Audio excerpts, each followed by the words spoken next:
Jeremiah chapter 46. The word of the Lord which came to Jeremiah the prophet against the Gentiles, against Egypt, against the army of Pharaoh Necho king of Egypt, which was by the river Euphrates and Carchemish, which Nebuchadnezzar king of Babylon smote in the 4th year of Jehoiakim, the son of Josiah king of Judah. Order ye the buckler and shield, and draw near to battle, harness the horses, and get up, ye horsemen, and stand forth with your helmets, furbish the spears, and put on the brigandines. Wherefore have I seen them dismayed, and turned away back, and their mighty ones are beaten down, and are fled apace, and look not back, for fear was round about, saith the Lord. Let not the swift flee away, nor the mighty man escape. They shall stumble, and fall toward the north, by the river Euphrates. Who is this that cometh up as a flood, whose waters are moved as the rivers? Egypt riseth up like a flood, and his waters are moved like the rivers. And he saith, I will go up, and will cover the earth. I will destroy the city, and the inhabitants thereof. Come up, ye horses, and rage, ye chariots, and let the mighty men come forth, the Ethiopians and the Libyans, that handle the shield, and the Lydians, that handle and bend the bow.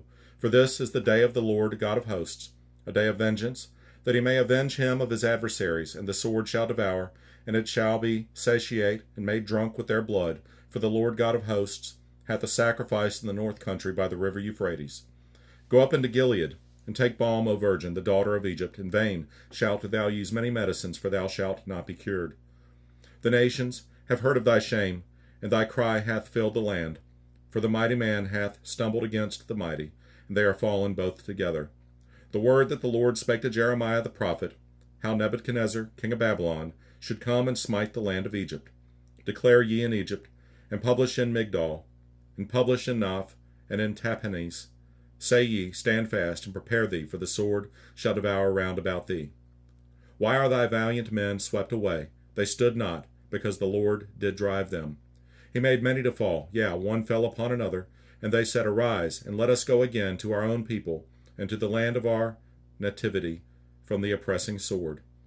They did cry there, Pharaoh king of Egypt is but a noise, he hath passed the time appointed.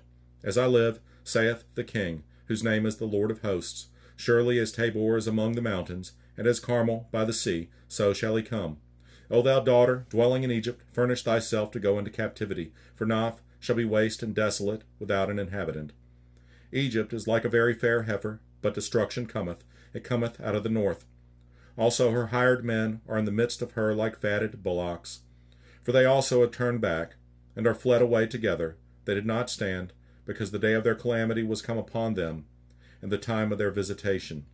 The voice thereof shall go like a serpent, for they shall march with an army, and come against her with axes, as hewers of wood.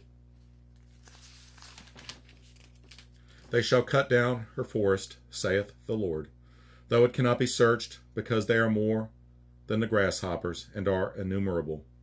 The daughter of Egypt shall be confounded, she shall be delivered into the hand of the people of the north. The Lord of hosts, the God of Israel, saith, Behold, I will punish the multitude of No, and Pharaoh, and Egypt, with their gods and their kings, even Pharaoh, and all them that trust in him. And I will deliver them into the hand of those that seek their lives, and into the hand of Nebuchadnezzar, king of Babylon, and into the hand of his servants, and afterward it shall be inhabited, as in the days of old, saith the Lord. But fear not thou, O my servant Jacob, and be not dismayed, O Israel, for, behold, I will save thee from afar off, and thy seed from the land of their captivity, and Jacob shall return and be in rest and at ease, and none shall make him afraid. Fear thou not, O Jacob, my servant, saith the Lord. For I am with thee, for I will make a full end of all the nations whither I have driven thee. But I will not make a full end of thee, but correct thee in measure, yet will I not leave thee wholly unpunished.